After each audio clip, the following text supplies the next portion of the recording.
All right, so I want to talk a little bit about Errol Spence Jr. Um, you know, for those of you who don't know, there's a large group of people growing larger every day that are accusing this kid of being on steroids because of the way his nipples look, right? Sounds crazy, but you know, gynecomastia, which is the technical term for it, aka bitch tits, aka puffy nipples, whatever you want to call it, it is, you know, it is a side effect of steroid abuse, right? But if you do a little bit of research, what you'll find out is that it's normal, right? I'm not going to say it's normal, but it's natural, okay? So let's get into that for a second. Um, Gynecomastia is a condition where there is tissue growth under your nipple, right? Making it appear like you have tits, bitch tits, puffy nipples, like I said, whatever you want to call it.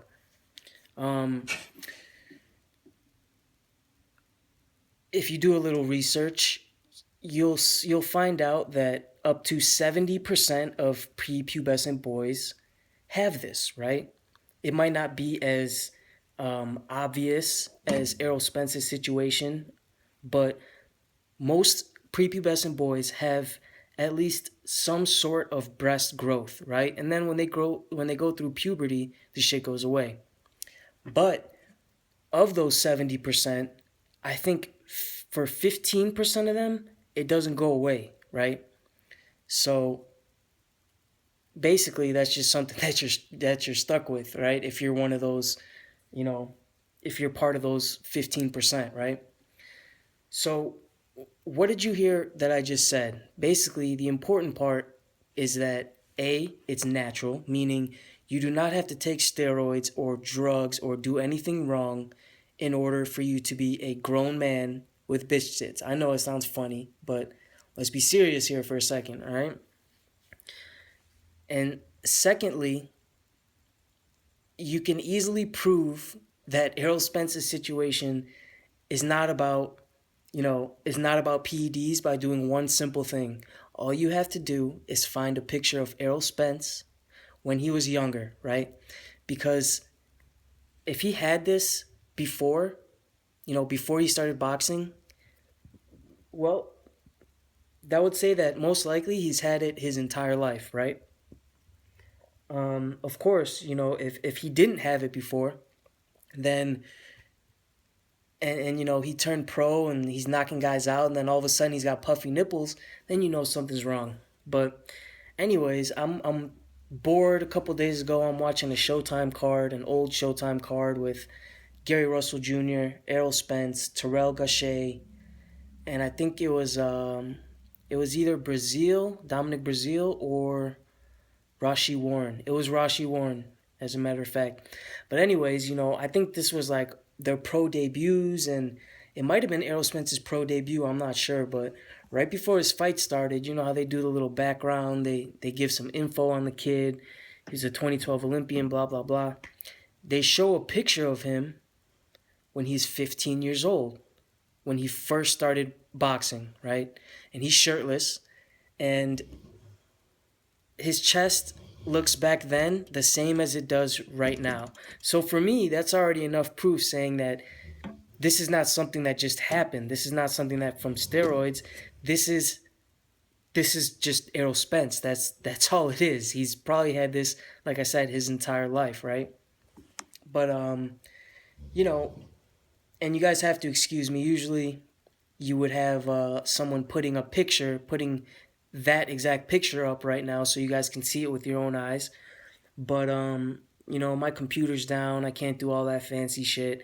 But hey, if you guys wanted to do 30 seconds of research, I'm 100% positive you can find a picture of um, Errol Spence when he was younger, either in the Olympics or, like I said, you'd probably find that same one that I saw, that Showtime showed.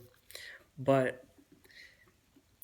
so basically what that says is that these people that are saying this,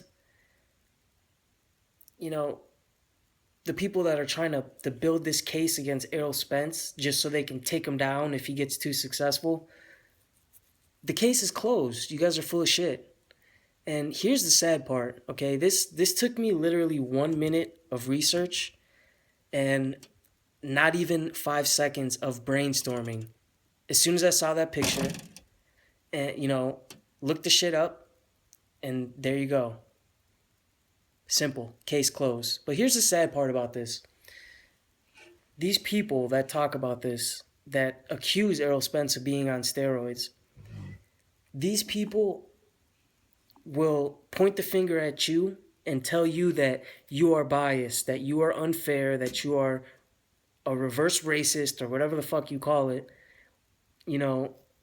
All that. You guys probably even know who I'm talking about. I'm not going to say any names, but you guys know who I'm talking about. And the saddest part about all this is that,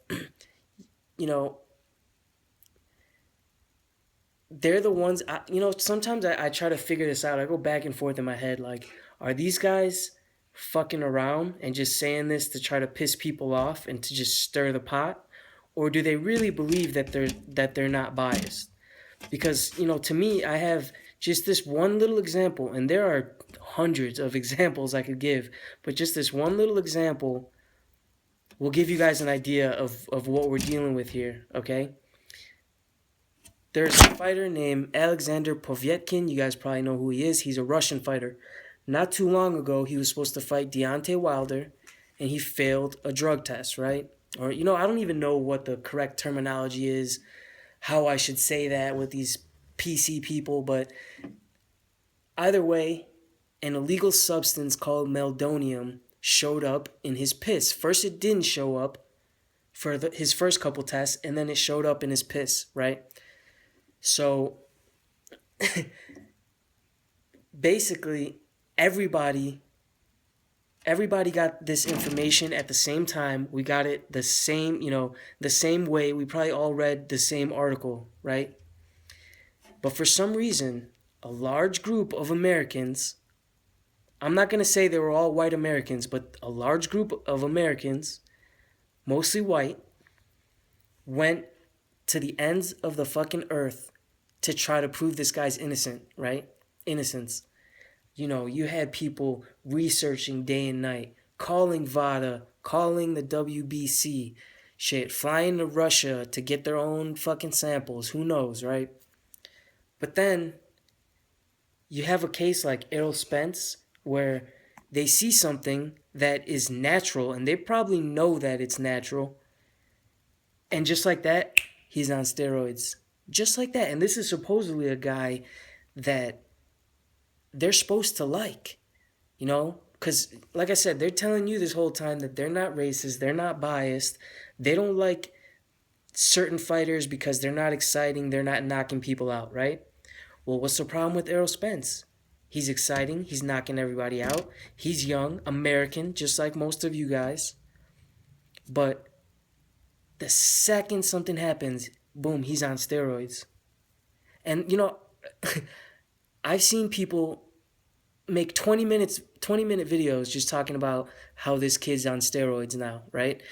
I see articles about Errol Spence, 6 million views, that's fucking great. Go down to the comment section, nipples. He's on steroids. Nigger this, nigger that. And it's just like, how do you guys live with yourself? How do you guys tell other people that they're biased when you guys do shit like this? I mean, literally, it took me a minute to research, and you could find the truth. But when it comes to defending a Russian fighter who literally failed a drug test, you guys will research day and night, fucking go to the ends of the earth just to prove his innocence. It's obvious to me.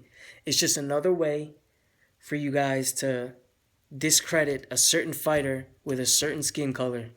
Deny it all you want, but I mean, like I said, there's hundreds of examples, and you guys out yourself every time. If you guys were that smart, you would see what you're doing and you just wouldn't say certain things. But you do. So, anyways, I just wanted to clear that up, prove that Errol Spence's gynecomastia is not from PEDs. Like I said, I can't prove to you that he's not on PEDs, but I can prove that his gynecomastia is not from PEDs. Um, Feel free to hit the subscribe button. Should be making a lot more videos similar to this one. The next video I'm going to make is going to be about Kell Brook and Gennady Golovkin and the truth about what their weights really mean and how we should judge this fight. But I'm on to the next one.